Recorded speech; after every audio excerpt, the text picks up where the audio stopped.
a todos. Muita alegria estar aqui com vocês, conhecendo um pouco de vocês, né? E poder compartilhar de um tema tão delicado, mas eu acredito ser um tema fundamental. É onde começa, eu acredito, toda a nossa maneira de lidar, obviamente, não só com a Escritura, mas com a prática daquilo que a gente aprende na leitura da Escritura. Eu queria começar com a própria problematização em torno dessas duas situações, que é a soberania divina, a soberania de Deus, e a responsabilidade do homem ou a responsabilidade humana. Eu acho que para a gente trabalhar essa tensão que existe entre esses dois pontos que são chave no entendimento do que seria a visão teológica da harmonia entre a soberania, o ato soberano de Deus e o homem como um agente moral, é a pergunta fundamental em torno da salvação. Toda a nossa reflexão sobre a soberania de Deus e a ação do homem, ela deve começar, em primeiro lugar, respondendo a pergunta mais importante, que é a seguinte: quem salva?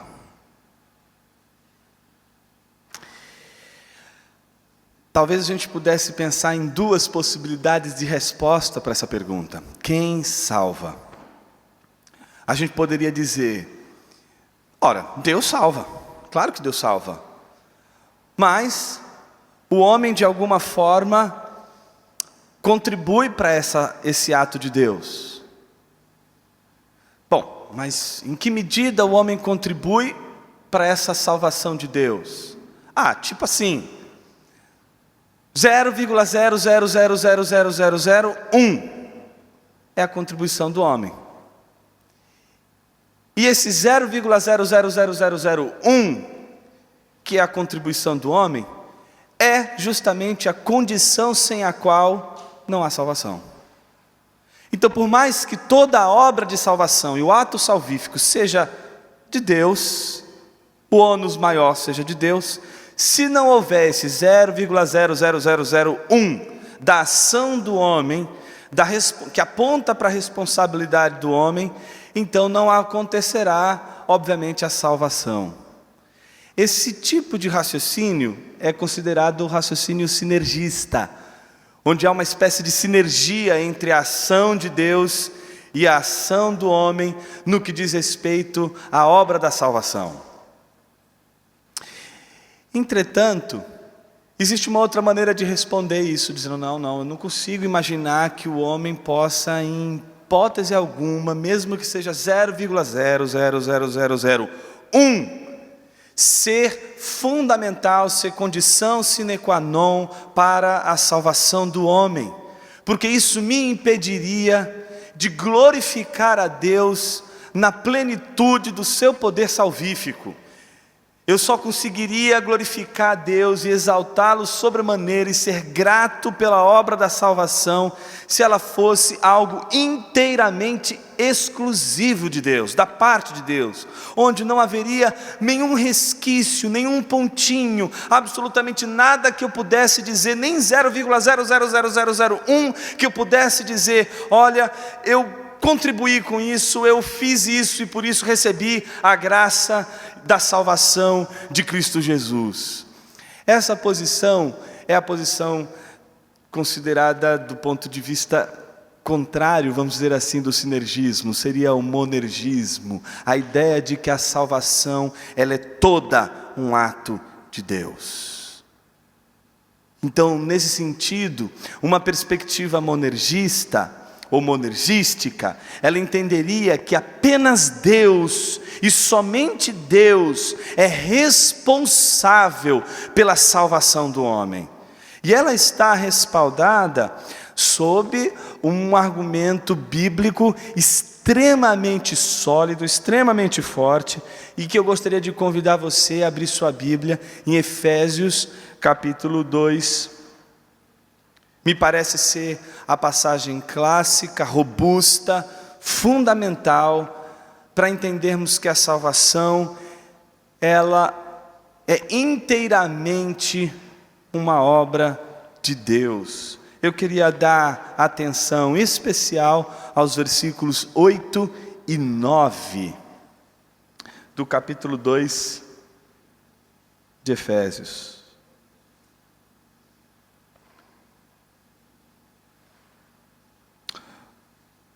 Diz assim: pois vocês são salvos pela graça por meio da fé, e isto não vem de vocês, é dom de Deus, não por obras, para que ninguém se glorie. Quando a gente olha essa passagem, dificilmente a gente conseguiria compreender, fundamentar e interpretar que a salvação de Deus, ela seria uma salvação que permitiria uma espécie de contribuição, ainda que seja uma ínfima contribuição do homem, como a manifestação de sua vontade, por exemplo, para a realização da salvação de Deus. Portanto, parece mais evidente, parece mais próximo do que as Escrituras vão afirmar, a ideia de que a salvação é uma obra exclusiva de Deus, de que a salvação é um ato exclusivo de Deus, e que não há nesse ato de Deus nada que o homem possa ter como referência ele mesmo, de que, portanto, a salvação é uma obra inteira e exclusiva de Deus. Se parássemos aqui, estaríamos todos convencidos de que realmente não dá para a gente sustentar a glorificação de Deus pela obra da salvação com a contribuição, com a manutenção do argumento da sustentação da vontade humana ou da participação humana como elemento condicional para a salvação. Entretanto, quando a gente lê passagens como a que eu vou indicar para a gente ler agora, Apocalipse capítulo 20.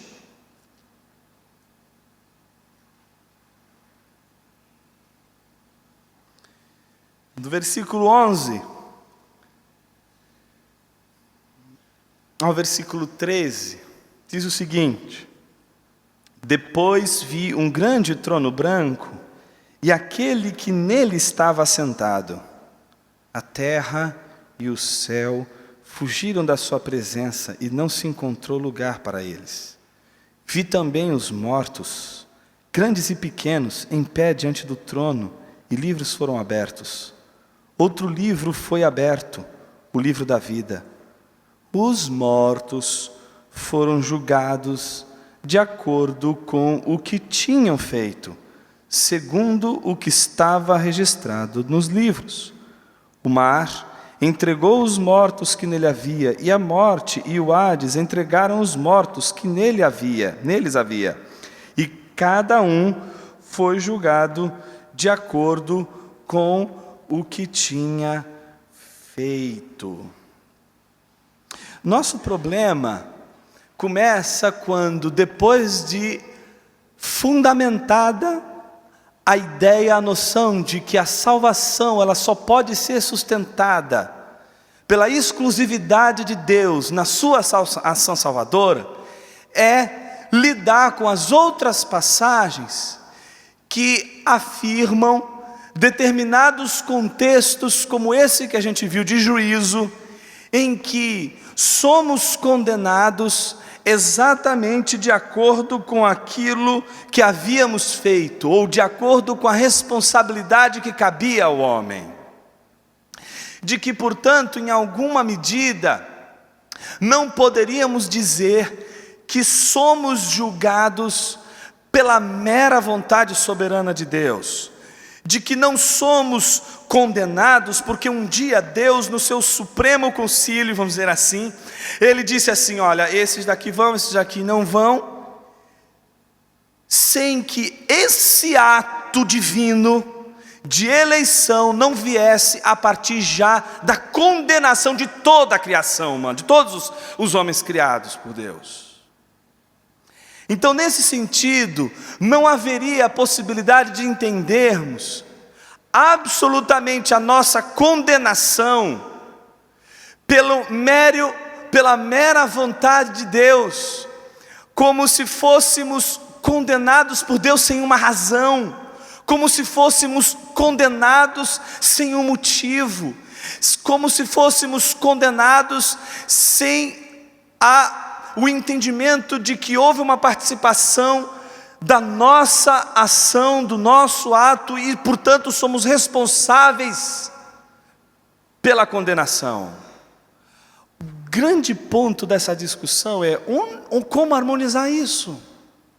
Como harmonizar ao mesmo tempo um Deus soberano, um Deus que não pode ser pego de surpresa. Às vezes eu fico extremamente incomodado quando no contexto de uma conversa com alguém na igreja, alguém me apresenta Jesus como a solução para o pecado do homem, e eu fico arrepiado com isso. Porque é como se Jesus fosse uma invenção de Deus para resolver o problema do pecado do homem. A primeira coisa que a gente tem que ficar na nossa cabeça de uma maneira muito clara, não é de que Jesus é uma invenção de Deus para a salvação do homem. Jesus é Deus em primeiro lugar.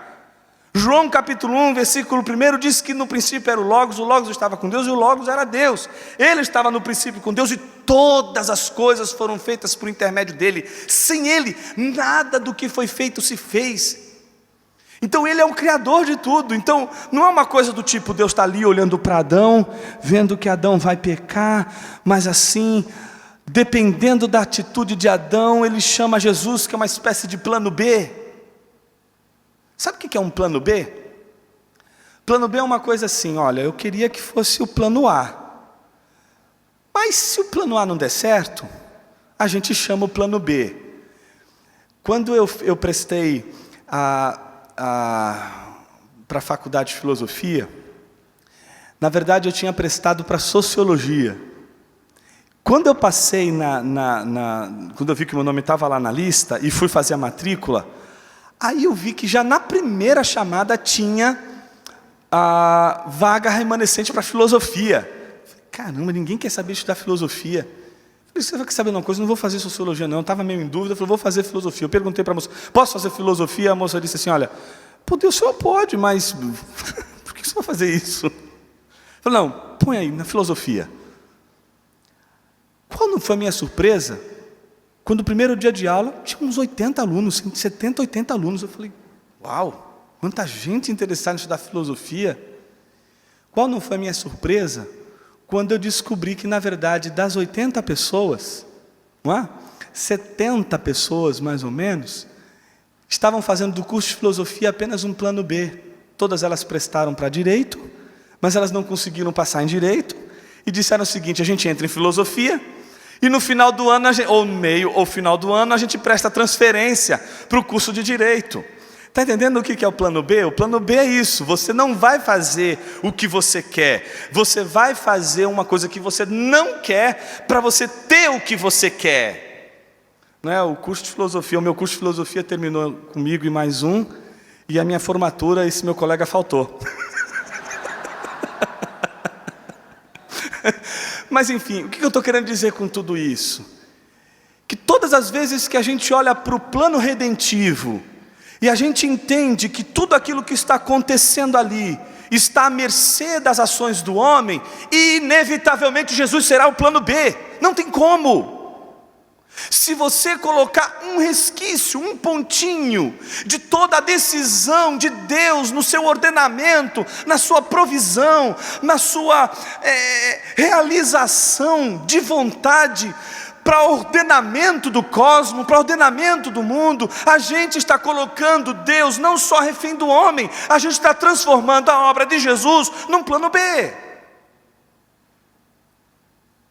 Só que ao mesmo tempo em que a gente diz, não, Deus não pode ficar refém de Adão, do tipo, e agora? Não é possível, Adão vai comer do fruto, ai, droga. Jesus, chega aí, está entendendo? Para a gente não ficar refém desse tipo de raciocínio, ao mesmo tempo, a gente se vê, tá, Deus fez tudo isso bom e maravilhoso, Mas por que o homem foi tão decisivo quando ele desobedeceu a Deus? Por que foi tão decisivo para a vida do homem, em termos de responsabilidade do pecado, aquilo que ele cometeu, se em nenhum momento Deus está ali no Éden, observando Adão e, uau, Adão errou, Adão pecou, agora, está entendendo? Deus não foi pego de surpresa. Adão não foi uma surpresa para Deus. O pecado de Adão não foi uma surpresa para Deus. Deus não se assombrou com o pecado, nem se assombra com os seus pecados. Nenhum pecado que você comete, Deus fala assim, não esperava isso de você, Jonas? Não. Mas ao mesmo tempo o que a gente pergunta é onde é que está, dentro desse contexto de um Deus que conhece todas as coisas, que não há absolutamente nada que fuja à sua sabedoria e ciência, ou seja, não só ele conhece a razão de ser das coisas, mas ele também tem o domínio atual de tudo, sabe tudo, tem consciência de tudo. Como poderíamos ser responsáveis por aquilo que de alguma forma já está ordenado? Ao mesmo tempo a gente vai encontrar isso no texto bíblico, momentos em que os homens são condenados, são julgados exatamente por aquilo que eles cometem, mas se tudo foi ordenado por Deus, se tudo foi pré-ordenado por Deus, se tudo foi feito por intermédio dele, e todo o conselho divino determina todas as coisas para um determinado fim, como pode a responsabilidade do homem ser o ônus da sua condenação? Por isso falar sobre soberania de Deus e falar sobre responsabilidade humana é sempre uma tensão, mas é uma tensão em primeiro lugar para aqueles que consideram a salvação como uma obra exclusiva de Deus.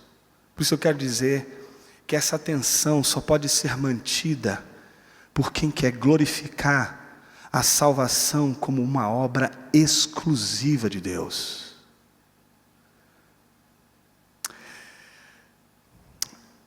Uma das explicações que eu considero geniais para essa relação entre soberania de Deus e responsabilidade humana é a que foi publicada no livro chamado Evangelização e Soberania de Deus, do J.I. Packer, que agora eu acho que está com a Cultura Cristã, publicado pela Cultura Cristã, se não me falha a memória, a nova edição, um livro belíssimo. Esse é um livro que você não pode passar dessa vida para outra sem ler. Cada dia que você passa da sua vida sem ler esse livro, mais essa tensão vai corroer a sua mente. Então, essa ênfase que eu acabei de dar no livro, obviamente dramática, é para você ver o tamanho da importância desse livro, que você talvez leria num tempo de 1 hora, 2 horas no máximo. Ele desenvolve um conceito que eu acho fabuloso, baseado num princípio que é lógico, num princípio filosófico, que é o princípio da antinomia. O quê? Antinomia. O que é antinomia? Antinomia é quando você se depara com 2 grandes verdades, 2 princípios que você não pode negar, porque eles têm evidência, como esse de Apocalipse 20 e de Efésios 2, que a gente acabou de ler. São apenas 2 passagens, de um conjunto inúmero de passagens, que vão afirmar as 2 coisas: a soberania de Deus, a exclusividade do ato de Deus, e ao mesmo tempo a responsabilidade do homem em relação àquilo que ele faz, àquilo que ele realiza, e se ele vai ser condenado ao inferno, é por sua responsabilidade, é porque ele cometeu o que ele cometeu. E nesse sentido, todos nós, é aquela história, né? Não existe alguém que não foi tocado pelo pecado. Todos foram pecados, então nesse sentido todos são condenados. Então todo aquele que tem o seu coração, sua vida, sua alma, seu corpo, tudo regenerado, né? Ele em nenhuma hipótese vai conseguir olhar para si e olhar para o outro e dizer assim: eu sou o eleito. Pelo contrário, teu coração vai ser um coração de constrangimento, porque a gente já sabe da condenação, A gente já sabe do juízo que pesa sobre nossa carne. A gente já sabe sobre o juízo que pesa sobre nossa mente e coração. Que somos filhos de Adão, que carregamos a herança de Adão e que agora, pela obra regeneradora de Cristo, carregamos a imagem daquele que de fato nos reconcilia com Deus, que faz toda a obra de salvação e de redenção. Entretanto, quando a gente vê essas duas afirmações, soberania de Deus e a responsabilidade do homem, a gente vê essas duas afirmações na própria Escritura, no próprio texto. E a gente não consegue negar nenhum desses dois princípios. A antinomia é quando a gente se depara com esses dois princípios, que não conseguimos negar, mas tão pouco conseguimos explicar. Em outras palavras, se você veio hoje sedento, faminto, hoje, no primeiro momento, eu vou resolver o problema da soberania de Deus e da responsabilidade humana. E depois, vou resolver o maior problema de todos, que é o problema do mal. Então hoje eu vou sair daqui hoje aliviado. Não, bom... Num primeiro momento eu gostaria de dizer para você que em relação à soberania de Deus e à responsabilidade humana, a gente tem duas verdades bíblicas que você não vai poder negar, porque elas têm respaldo bíblico. Não tem como a gente negar uma, negar a outra. E quando isso acontece, a gente está diante de uma antinomia. Antinomia, gente, não é coisa só de crente. Alguém poderia dizer assim, isso é coisa de crente, é coisa de gente de fé, é coisa de gente que não tem racionalidade, coisa de gente que não tem o intelecto elevado. Não é bem assim. A matemática tem antinomia, não só a teologia, a matemática, a física, a química, a psicologia, a biologia, todas as ciências, todos os saberes, todos eles se deparam com antinomias. Quer uma antinomia, que é a antinomia mais clássica de todas elas? A da luz. A luz é tanto onda, você diz, a luz é onda. Se você responder isso numa prova, você não vai estar errado. Você vai dizer a luz é partícula. E se você disser que é partícula, também não está errado, porque as duas afirmações estão corretas. Porque a luz é tanto onda como a luz é partícula. Agora tenta explicar como as duas coisas são ao mesmo tempo. Você vai ter tratados e tratados até hoje tentando explicar esse problema. Você vai ter um que vai dizer, não, é partícula, e vai fazer a defesa da partícula. Tem um que vai fazer, não, a defesa da onda, não tem nada a ver com isso. E ninguém vai chegar a um consenso. Por que não vai chegar a um consenso? Porque as duas afirmações são verdadeiras. A gente já não está conseguindo encontrar a solução para essa tensão. O que o Packer diz nesse livro, que eu gostaria de ler para vocês aqui, em poucas palavras, e que é, na verdade, a tese que eu estou defendendo aqui, é a seguinte: existem razões convincentes para que se creia tanto na soberania de Deus, como na responsabilidade do homem. Cada uma delas, repousa sobre evidência bíblica clara e sólida. A gente leu duas passagens, podia passar uma manhã inteira aqui lendo um monte delas. Mas, e aí ele conclui, é um mistério que possam estar em harmonia um com o outro. Percebe-se que cada qual deve ser verdadeiro isoladamente. Então é aquela sensação de que você vai olhar o texto, Efésios 2, e fala, uau, é isso mesmo, a soberania de Deus, o homem não apita nada, não tem nada dele, não é um agente moral, não tem coisa nenhuma, é Deus e ponto, acabou. Aí você vai para Apocalipse, mas foi condenado pelo que fez. Como é que eu resolvo isso? Percebe-se que cada qual deve ser verdadeiro isoladamente, mas não se pode entender como podem ser verdadeiros ao mesmo tempo. Essa é a nossa tensão, essa é a nossa dificuldade. Como a gente pode entender os dois ao mesmo tempo? Eu queria convidar você a abrir sua Bíblia em Jeremias, capítulo 18.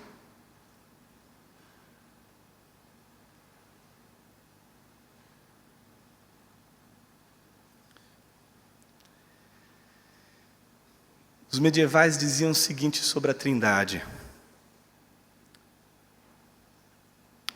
tente entendê-la e você perderá a cabeça. Tente negá-la, você perderá a sua alma. Aqui de manhã vai ser mais ou menos assim. Tente compreender o mistério da soberania de Deus e da responsabilidade humana e você pode perder a cabeça. Mas tente negar a harmonia dessas duas verdades bíblicas e você perderá a sua alma. Obviamente que isso é uma dramatização, não leve a sério. Jeremias 18.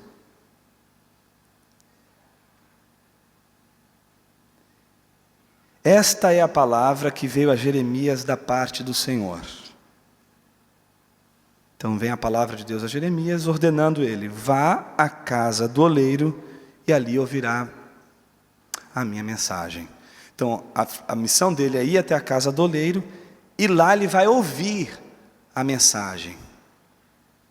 No entanto, antes de ouvir a mensagem, o que a gente vai ver é outra coisa. Ele vai chegar à casa do oleiro e vai observar tudo o que está acontecendo naquela olaria. Olha o que ele vê. Então, fui à casa do oleiro e o vi trabalhando com a roda. É interessante que a primeira coisa que chama a atenção de Jeremias é de que o oleiro está entregue à sua obra. Ele está trabalhando sobre a roda. É a dimensão criadora do oleiro. É o oleiro criando a sua obra. É a natureza criadora do oleiro. A natureza de trazer à existência aquilo que por si não vai existir. Um vaso não vai existir por si. O vaso existe pelo oleiro, ele depende do oleiro. Sem o oleiro o vaso não vai surgir, não vai ser trazido à existência. A primeira coisa que chama a atenção, portanto, de Jeremias, é o caráter criador do oleiro. O oleiro é o criador, mas não é só isso, é o fato de que o oleiro está entretido ali na sua obra de uma tal maneira que ele sequer nota a presença do profeta.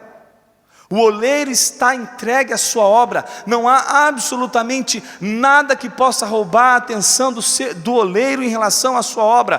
Portanto, esse oleiro, enquanto está trabalhando sobre a sua obra, ele é um perito que não pode, por hipótese alguma, perder ou ter a sua atenção roubada, e que justificaria, por exemplo, o caso do barro.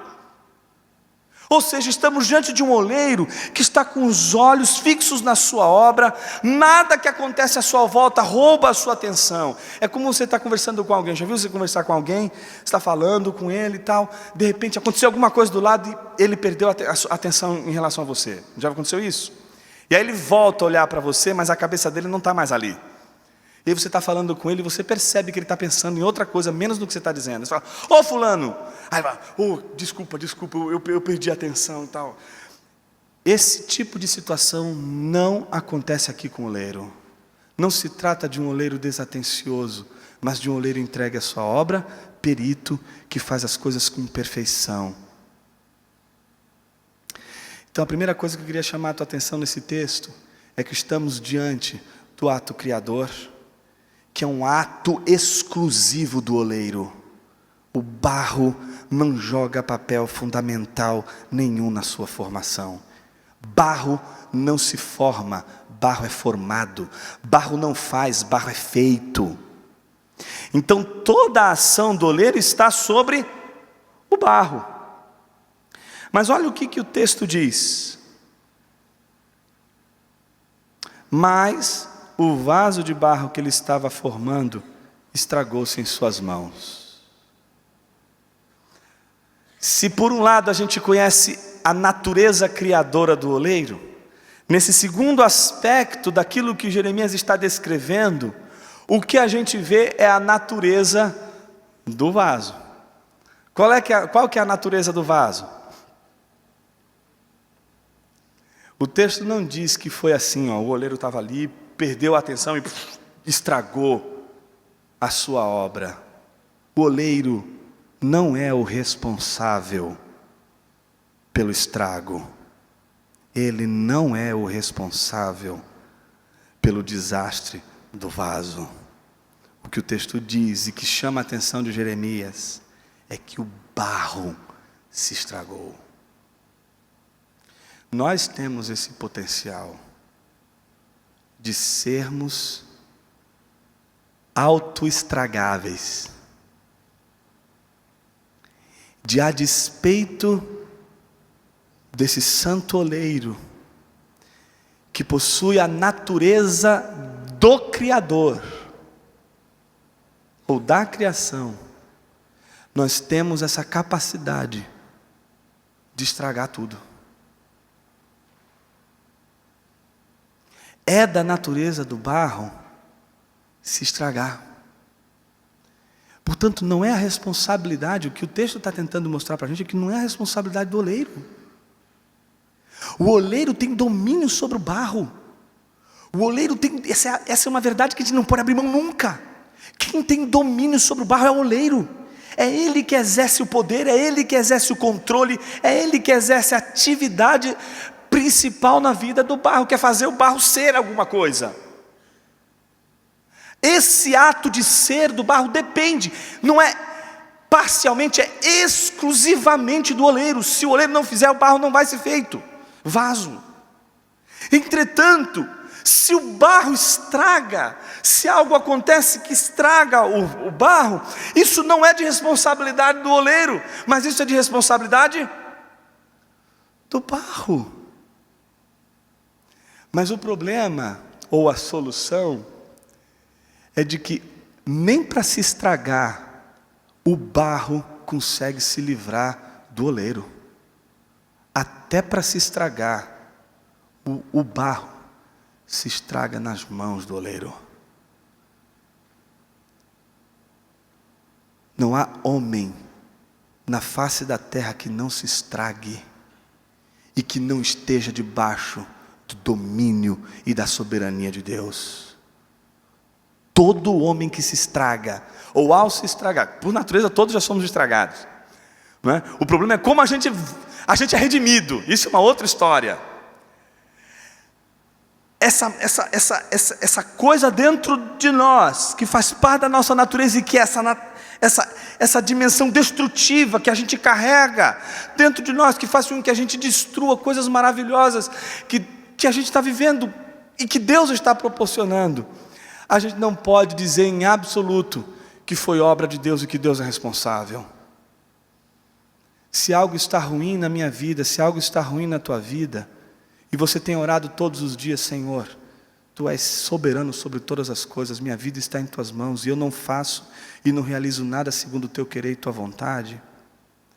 Ao mesmo tempo, a tua oração, quando você falha, quando você peca, quando você erra, Senhor, fui eu que errei, fui eu que falhei, fui eu que estraguei tudo. Mas a boa notícia é de que você está estragado nas mãos do oleiro. E quem se estraga nas mãos do oleiro não vai conhecer só a natureza do Criador, nem a natureza da queda, mas vai conhecer a natureza da redenção. Olha o que o texto diz: mas o vaso de barro que ele estava formando estragou-se em suas mãos. E ele quem? O oleiro. Mais uma vez, é o oleiro aquele que vai refazer, é aquele que vai redimir. Olha só, e ele o refez, moldando outro vaso, de acordo com a sua vontade. Eu acho esse texto maravilhoso por isso. É como se aquela estrutura fundamental da visão cristã de mundo estivesse exatamente nesses três atos do texto. É o Deus Criador, é o barro que cai, mas é o Deus Redentor. Em nenhum momento a gente vê nesse texto a salvação do barro nas mãos do barro, mas ao mesmo tempo a gente vê a queda, aquilo que seria a queda ou o estrago todo, como responsabilidade do barro. E a gente não vai entender como Deus, sendo soberano e absolutamente tendo o controle sobre todas as coisas, e não há coração de rei, de qualquer autoridade, de qualquer homem nesse mundo, que Deus não possa inclinar e curvar diante de sua vontade, ou seja, Ele é soberano sobre todas as coisas. Como entender que seríamos responsáveis por nossos erros e falhas?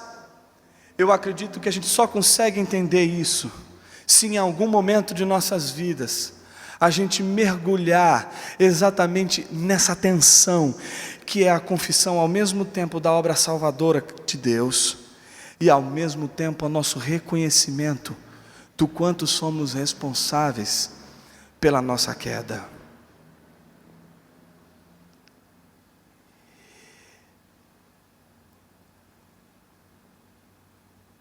Esse texto do Packer, ele lembra uma situação em que o Spurgeon, ele foi questionado com relação a exatamente essas duas coisas. Perguntaram para o Spurgeon, né?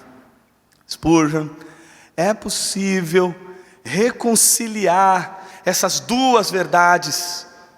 Ou seja, estamos diante de uma antinomia. E para ser uma antinomia, gente, para ser uma antinomia, as duas posições têm que ser verdadeiras. Não pode ser uma contradição. Antinomia é uma coisa, contradição é outra.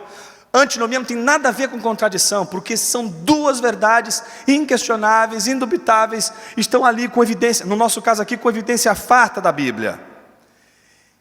A pergunta é, a gente não consegue resolver essa tensão. E aí perguntaram para Spurgeon, como a gente reconcilia essas duas verdades? Eu achei genial a resposta dele. A resposta dele é a seguinte: eu não tentaria.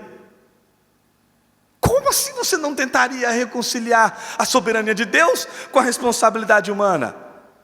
Ele diz com um tom mais irônico, peculiar ao Spurgeon, assim: como é que eu vou reconciliar duas pessoas que se amam, dois amigos? A reconciliação é entre inimigos. Entre amigos, a reconciliação não é necessária.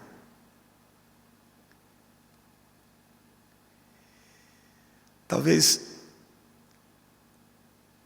o que jogue papel fundamental na nossa reflexão sobre esse problema todo em torno da soberania e da responsabilidade do homem seja um problema muito mais de ordem racionalista do que um problema de ordem de compreensão do que a Bíblia diz sobre o assunto. Somos treinados a resolver problemas. E a gente quer resolver tensões. A gente quer resolver problemas. O problema não é a tentativa de resolver problemas. O maior problema é quando nós não reconhecemos a nossa incapacidade de entender determinados problemas. E para isso eu gostaria de fazer uma última leitura, que não poderia estar em outro lugar mais simbólico e importante do que naquela passagem de Romanos, capítulo 9,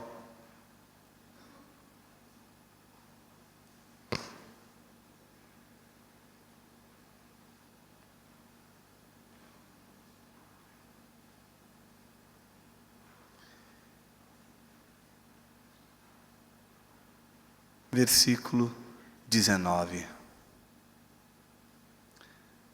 Mas algum de vocês me dirá, a diatribe paulina, né? Pois quem resiste à sua vontade? Mas quem é você, homem, para questionar a Deus?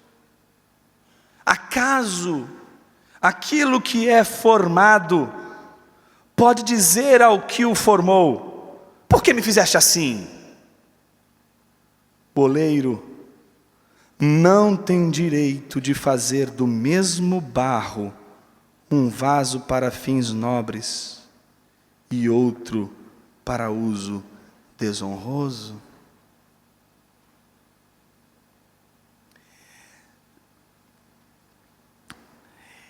É muito interessante como a gente pode, no decorrer da nossa leitura bíblica, descobrir que a gente não está lendo a Bíblia com a lente bíblica.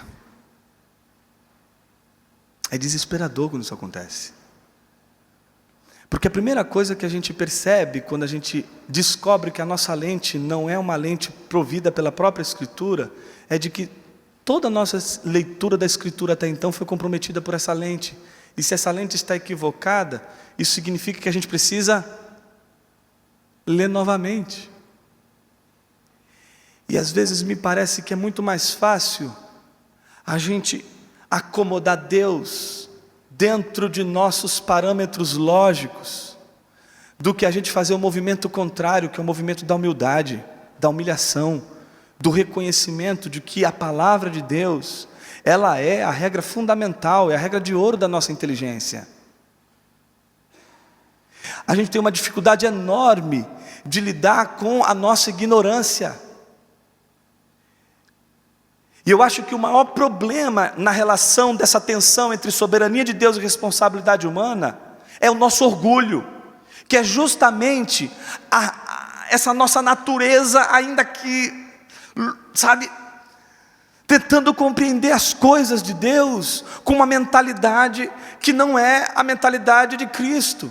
Esse é o maior problema que Paulo vai lidar em Colossenses, com os colossenses.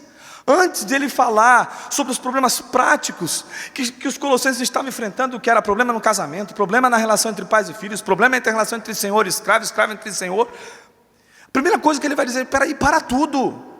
Ele vai fazer uma defesa da supremacia de Cristo, mas antes de fazer a defesa da supremacia de Cristo, ele vai dizer o seguinte: olha, vocês foram transportados do império das trevas para o reino do Filho do seu amor. A palavrinha usada ali, transportar, ela é da jardinagem.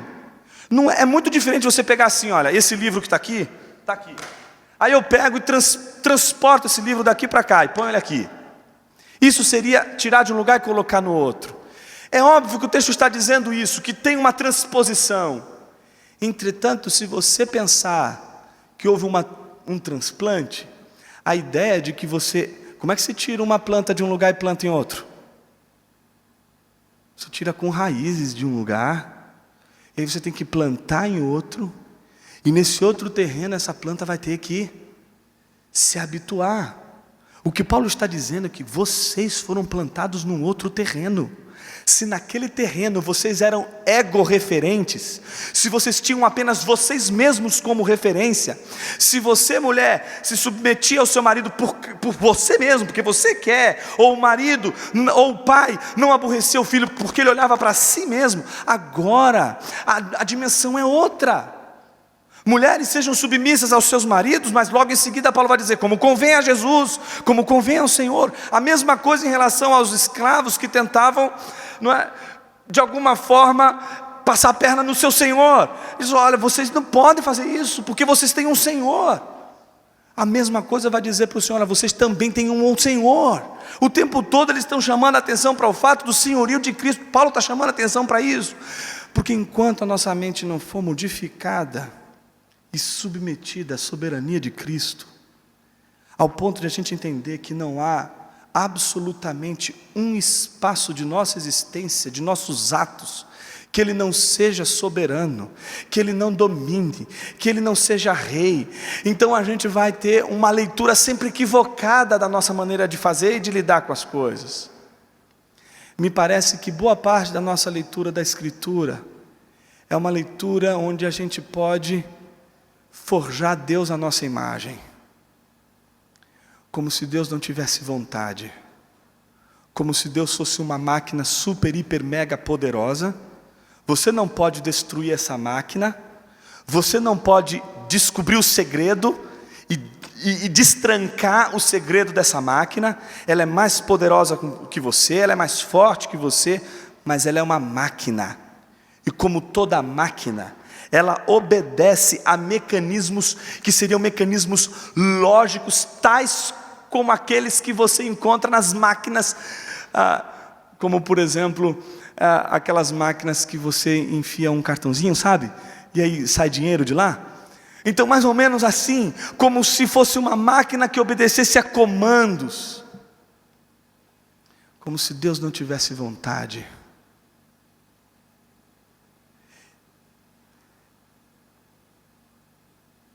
Eu me assombrei um dia desses, quando eu estava assistindo uma palestra, e era uma palestra numa universidade, e um filósofo cético, mas extremamente influenciado por um outro filósofo chamado Pascal, disse ter se convencido de que o jansenismo era a melhor opção teológica para compreender a ideia da salvação. E ele inclusive faz uma defesa da cruz jansênica, que não é assim, não é? A cruz jansênica que ele mostrou lá, ela é assim, ó. Porque ele está dizendo o seguinte, que a cruz de Cristo só foi para esses aqui, ó. E aí ele começou a fazer uma defesa que eu achei incrível. E aí começou a passar pelas páginas da Bíblia e mostrar a vontade de Deus. Por exemplo, ele pega Caim e Abel. E o texto, tal como ele foi mostrando, ele chamava a atenção para o próprio texto, que dizia que Deus rejeitou Caim ao passo que sua oferta, e aceitou Abel ao passo que recebeu a sua oferta. Ele diz assim, por que Deus não pode escolher com quem Ele quer se relacionar? Você não pode escolher alguém para a sua festa, para uma festa na sua casa? Você não dá uma festa e sua casa cabe, não é? 10 pessoas na sala, mas o problema é que você tem 1 milhão de amigos, é igual Roberto Carlos, não é? Bom, não vai caber 1 milhão de amigos na sua sala, tá certo? Você vai ter que escolher. Por que você não se martiriza? Como eu sou injusto, como eu sou mau, como eu sou perverso. Quando a gente olha, por exemplo, e foi engraçado que ele ainda disse assim, usou o exemplo de Davi, e eu pensei comigo mesmo depois de ouvir ele falando sobre Davi, a gente quando olha Davi, a gente fica até animado, né? Eu, por exemplo, quando você está com meio assim, puxa vida, eu estou precisando melhorar, você olha para Davi e você fala assim, puxa vida, até que eu não estou tão ruim assim. Porque você olha para Davi, você fala, uau, você quer dar uma... olha para Davi. Mas a pergunta fundamental é essa, você olha para Davi, do jeito que ele é, mas você vê Deus dizer, ele é o homem segundo o coração de Deus. Deus amou Davi. A graça de Deus, ela não está livre do ato da vontade de Deus. E às vezes a gente, diante do ato da vontade de Deus, a gente não consegue entender as escolhas de Deus. E a gente deveria primeiro se perguntar se a gente entende o porquê Ele nos escolheu. Pense de onde Ele te tirou. Essa é a pergunta que eu te faço nessa manhã. De onde Jesus te tirou? Do que Jesus te salvou? Jonas, é claro que é fácil. Jesus me salvou de uma vida pobre, miserável. Eu não tinha o que comer. E agora Deus me deu comida, bebida. E agora eu tenho tudo do bom e do melhor.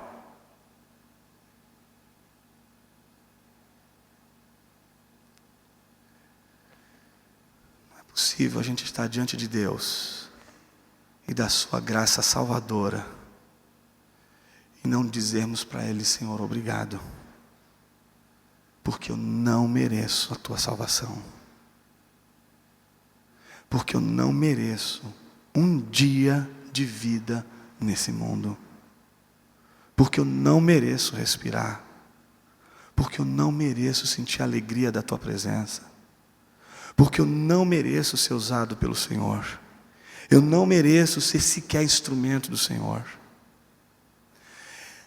Me parece que todas as vezes que a gente se depara diante de Deus e do senhorio de Deus e da soberania de Deus, a gente reconhece, em primeiro lugar, que a gente fala do que a gente não entende a maior parte das vezes, e de que a gente deveria ter sim uma confissão de ignorância em nossas orações, de que a gente deveria ter espaço em nossas orações para dizer: Deus, eu não entendo, mas eu não vou negar que o Senhor é soberano, de que a salvação é uma obra exclusiva do Senhor, e também não vou negar que eu sou responsável por tudo de ruim que acontece comigo, que eu sou responsável por todos os males que sobrevêm à minha vida, de que eu sou responsável por tudo aquilo que de ruim acontece sobre mim, não só sobre mim, mas sobre tudo aquilo que está à minha volta.